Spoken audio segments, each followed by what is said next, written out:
Welcome back guys, this is Tayyab Hussain. आज हम start करने वाले हैं सी लैंग्वेज का 4th लेक्चर, जिसमें हम समझेंगे प्रिंट एफ और स्कैन एफ फंक्शंस के बारे में।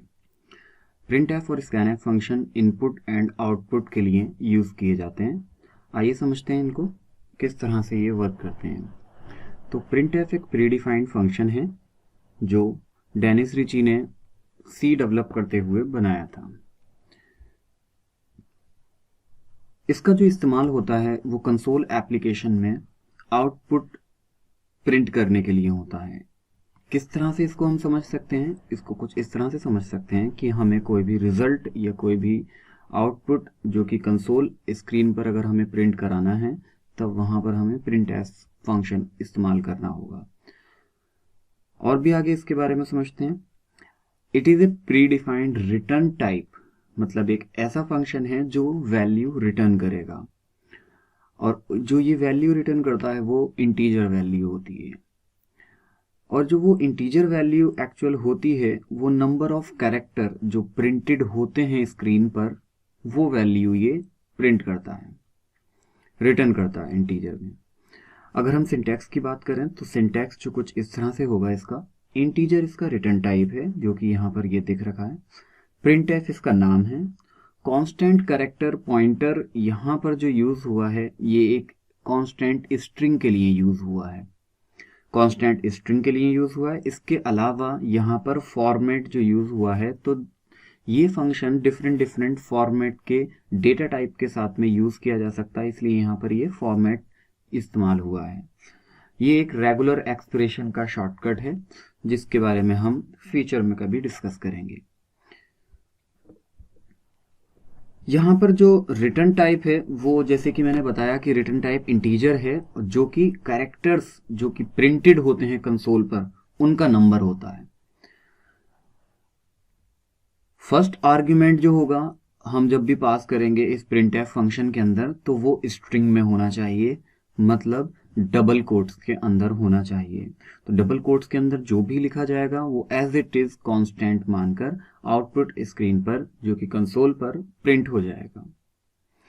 यहाँ पर कुछ मॉडिफायर होते हैं, फॉर्मेट मॉडिफायर, फॉर्मेट स्पेसिफायर, वो छोड़कर बाकी सब कुछ ऐसे एज इट इज प्रिंट हो जाता है आउटपुट स्क्रीन पर।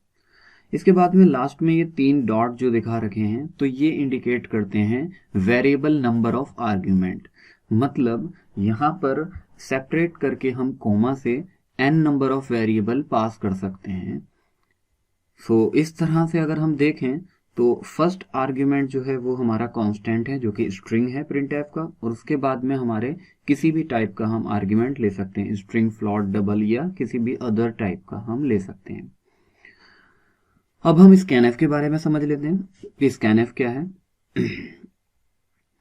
स्कैनएफ एक फंक्शन है जो यूज होता है इनपुट लेने के लिए, और वो इनपुट कहाँ से लिया जाता है? वो इनपुट लिया जाता है स्टैंडर्ड इनपुट डिवाइस से, जो कि हमारा कीबोर्ड होता है। मतलब कीबोर्ड से हमें कंसोल पर जब कुछ इनपुट लेना होगा तो हम स्कैनएफ की मदद से लेंगे। आगे हम देखते हैं इसके अंदर कि ये फंक्शन भी क्या रिटर्न करता है, एक इंटीजर वैल्यू रिटर्न करता है जो कि नंबर ऑफ, जितने हमने नंबर ऑफ आर्ग्यूमेंट ले रखे हैं उनका काउंट होता है। तो क्या रिटर्न करता है ये? It's return number of items of the argument list successfully read. तो जितने भी आइटम्स यहाँ पर जो हमारे आर्ग्यूमेंट होते हैं, जितने रीड कर लेता है, तो उनका नंबर रिटर्न करता है। सिंटैक्स की अगर बात करें तो ये भी मच सिमिलर टू प्रिंटएफ है कि फर्स्ट इसका आर्ग्यूमेंट का रिटर्न टाइप इंटीजर है, स्कैनएफ यहाँ पर नाम है। स्कैनएफ और प्रिंटएफ में जो एफ है वो फंक्शन का नहीं है, वो उसका मतलब है फॉर्मेटेड, यानी कि print format and scan format. तो ये जो दोनों फंक्शंस हैं ये फॉर्मेटेड फंक्शंस कहलाते हैं। किस तरह के फंक्शंस कहलाते हैं? फॉर्मेटेड। नॉन फॉर्मेटेड जो फंक्शंस हैं वो स्ट्रिंग के हैं, जो कि हम जब स्ट्रिंग पढ़ेंगे तब वहां पर समझेंगे। तो यहाँ पर भी कांस्टेंट कैरेक्टर पॉइंटर है, और यहाँ पर फॉर्मेट स्पेसिफायर को दिया गया है, और उसके बाद में 3 डॉट यानी कि वेरिएबल नंबर लेंथ आर्ग्यूमेंट यहाँ पर रहेगा। अब यहाँ पर जो एक्चुअल में जो आर्ग्यूमेंट पास होते हैं तो स्कैनएफ फंक्शन एक एड्रेस टाइप का फंक्शन है। जब हम call by value call by address पढ़ाएंगे फंक्शन टॉपिक में, तब वहां पर आपको और भी ज्यादा क्लियर होगा कि call by value and call by address क्या होता है। तो ये जो फंक्शन है वो कॉल बाय एड्रेस पर काम करता है, मतलब कि जब भी हम वेरिएबल पास करेंगे तो हम वेरिएबल की वैल्यू पास ना करके यहाँ पर उसका एड्रेस पास करते हैं। So it takes address of the variable, not the value. However, printf is a value type function. First argument of the function must be string type. तो यहाँ पर भी जो argument का फर्स्ट आर्ग्यूमेंट रहेगा scanf का, वो किस तरह का होना चाहिए? स्ट्रिंग टाइप का होना चाहिए। फॉर्मेट स्पेसिफायर हम समझ लेते हैं कि फॉर्मेट स्पेसिफायर क्या रोल है और किस तरह से उसको हम समझ सकते हैं। तो फॉर्मेट स्पेसिफायर जो यूज होते हैं वो इनपुट आउटपुट पर्पस के लिए यूज होते हैं। इनपुट आउटपुट पर्पस में उनकी डिफरेंट डेटा को रीड करने के लिए यूज होते हैं। जैसे कि हम बात करें यहाँ पर, तो using this concept the compiler can understand that what type of data is in a particular variable during taking input using the scanf function and printing using the printf function. तो जब हम फंक्शन से scanf से scan कर रहे हैं तब भी उसको पता चल जाएगा कि हम किस टाइप का डेटा स्कैन कर रहे हैं, और जब प्रिंट कर रहे हैं तब भी उसको पता चल जाना चाहिए कि वो किस टाइप का डेटा प्रिंट हो रहा है। अभी हम समझेंगे, प्रैक्टिकली इसको डिमोन्स्ट्रेट करेंगे। इसके बाद में है कुछ फॉर्मेट स्पेसिफायर जो पॉपुलर हैं, जो नॉर्मली यूज होते हैं सबसे ज़्यादा, वो हम यहाँ पर एलैबोरेट कर रहे हैं, और बाकी लेक्चर बाय लेक्चर जैसे हम कवर करते चले जाएंगे तो वो हम ऑटोमेटिकली सीखते चले जाएंगे। मोस्टली ज़्यादातर जो फॉर्मेट स्पेसिफायर है वो पॉइंटर सेशन जब हम कवर करेंगे पॉइंटर का, वहाँ पर क्लियर हो जाएंगे हमारे। तो परसेंटाइल सी जब यूज होता है वो कैरेक्टर के लिए यूज होता है, परसेंटाइल डी जो यूज होता है वो इंटीजर के लिए यूज होता है, परसेंटाइल एफ जो यूज होता है वो फ्लोट के लिए यूज होता है, and E for exponential values यानी कि साइंटिफिक नोटेशंस के लिए यूज होता है फ्लोट वैल्यू की।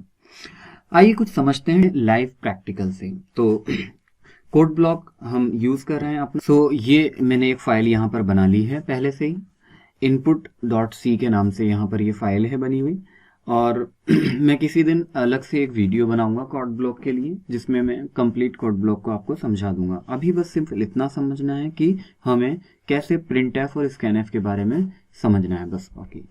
सो यहाँ पर हम स्टार्ट करते हैं वॉइड मेन से। जैसे कि हमने स्टार्टिंग में ही बताया था कि हमें अपना जो प्रोग्राम है वो वॉइड मेन से स्टार्ट करना होता है।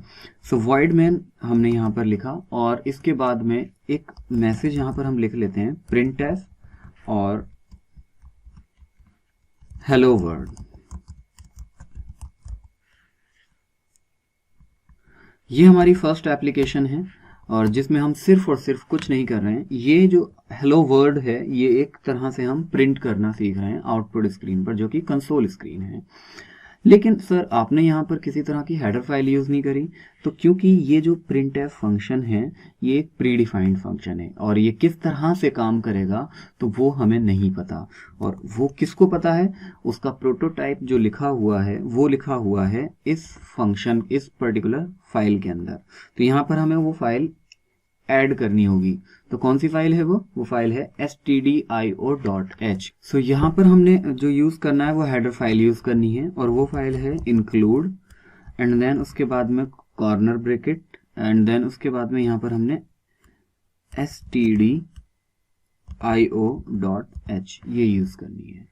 और जैसे ही हमने इसको यूज करने के बाद में यहाँ पर हमने इसको डिबग करना है। तो ये डिबग मतलब इसको बिल्ड कर लेंगे, और बिल्ड करने के बाद में अगर आप नोटिस करेंगे तो यहाँ पर देखेंगे कोई भी एरर नहीं है इस लाइन में। यहाँ पर नीचे की तरफ नजर करें, कोई एरर नहीं है।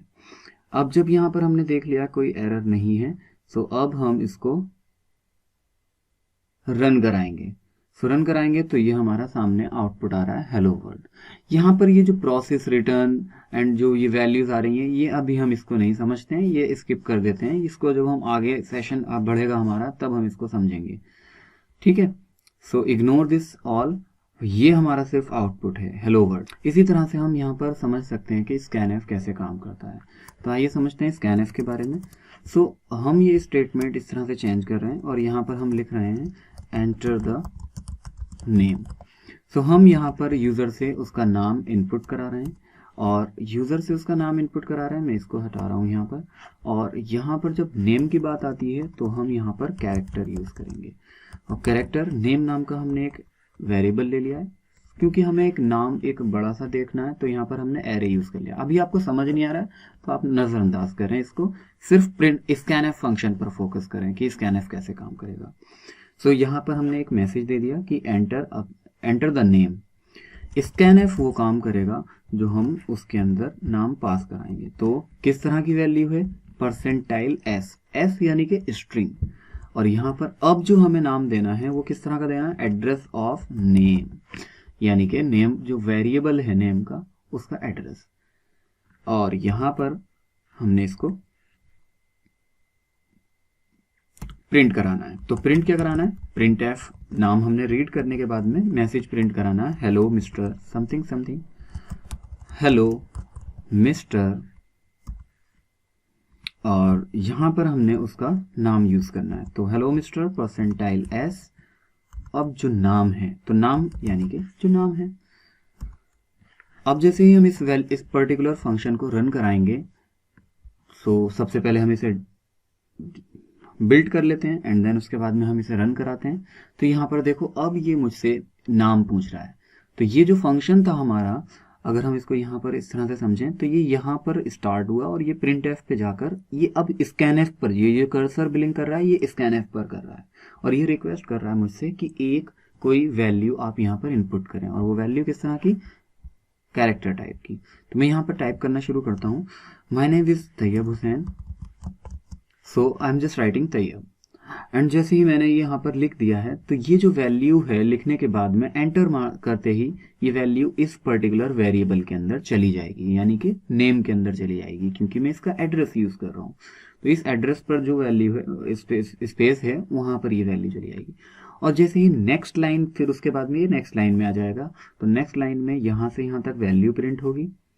एंड देन इसके बाद में परसेंटाइल एस, क्योंकि स्ट्रिंग है और इस पर्टिकुलर वेरिएबल के अंदर ऑलरेडी मेरा नाम अवेलेबल है, तो यहाँ पर ये जैसे ही हमने इसको एंटर किया तो यहाँ पर आ गया हेलो मिस्टर तैयब।